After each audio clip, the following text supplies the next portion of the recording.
কবিতা কৃপণ, কবিগুরু রবীন্দ্রনাথ ঠাকুরের লেখা। আমি ভিক্ষে করে ফিরিতেছিলেম গ্রামের পথে পথে, তুমি তখন চলেছিলে তোমার স্বর্ণরথে।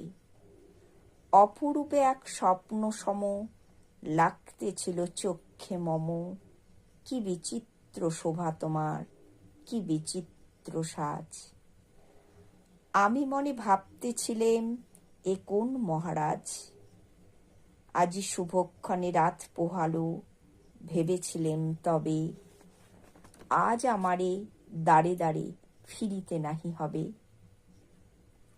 বাহির হতে নাহি হতে কাহার দেখা পেলাম পথে, চলিতে রথ ধনধান্য ছড়াবে দুই ধারে। মুঠা মুঠা কুড়িয়ে নেব, নেব ভারে ভারে। দেখি সহসা রথ থেমে গেল আমার কাছে এসে। আমার মুখ পানে চেয়ে নামলে তুমি হেসে। দেখে মুখে প্রসন্নতা জুড়িয়ে গেল সকল ব্যথা। হেন কালে কিসেরে লাগি তুমি অকস্মাৎ, আমায় কিছু দাও গো বলে বাড়িয়ে দিল হাত।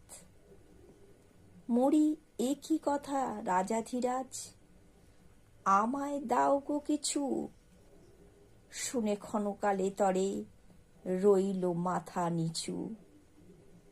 তোমার কি বা অভাব আছে ভিখারি ভিক্ষুকের কাছে, এ কেবল কৌতুকের বশে আমায় প্রবঞ্চনা। ঝুলি হতে দিলেন তুলে একটি ছোট কণা। যবে পাত্রখানি ঘরে এনে উজাড় করি, এ কি ভিক্ষা মাঝে একটি ছোট সোনার কণা দেখি। দিলেম যা রাজ ভিখারিরে, স্বর্ণ হয়ে এলো ফিরে। তখন কাঁদি চোখের জলে দুটি নয়ন ভরে। তোমায় কেন দেইনি আমার সকল শূন্য করে। নমস্কার।